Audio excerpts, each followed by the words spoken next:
Ang sarap mag-isa, tapos mag-isip ka ng mga kakaiba.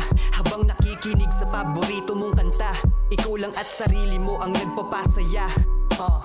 Minsan mabuting mag-isa, minsan hindi kailangan maglakbay at maggala. Iwasang magkamali sa mga putang ina, kailangan magkulong para dun lang makawala.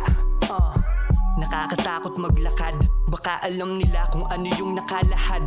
Sinisipat kung nakatingin sila lahat, mga nagkukumpulan na gumagawa ng pamagat.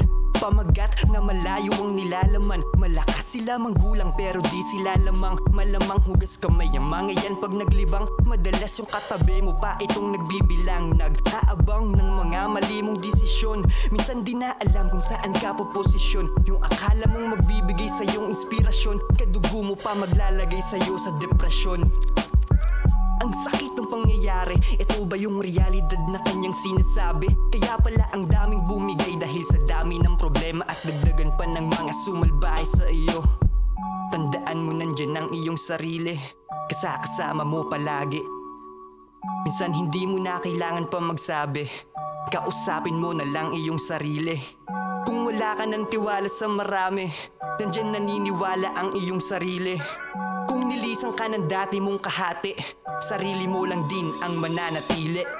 Ang sarap mag-isa, tapos mag-isip ka ng mga kakaiba. Habang nakikinig sa paborito mong kanta, ikaw lang at sarili mo ang nagpapasaya.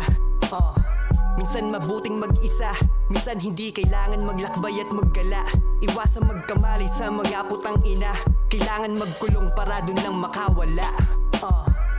Nanunukso ang galit pero di ka gumante, mapapakamot ka na lang kahit hindi pa makati. Kailangan mo magsarili kapag wala nang kakampi, at minsan ang katahimikan di yan nakakabingi.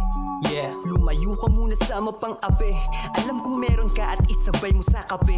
Gawin mo nang makulay walang buhay mong gabi, huwag ka muna mag-isip na negatibo itabi. Isabay mo sa kanta yung emosyon mo nadala, ilabas mo mag-isa, huwag mong sabihin sa iba. Pag hindi ka maintindihan pagkakalat nila, ginagawa lang nilang biro yung lumalala pala. Shit, saklap ng pangyayari, sarap ang asa ng realidad kung sakali. Dami nang naumay pero patuloy sa abante, at meron kang ikaw kahit wala kang kabahagi laging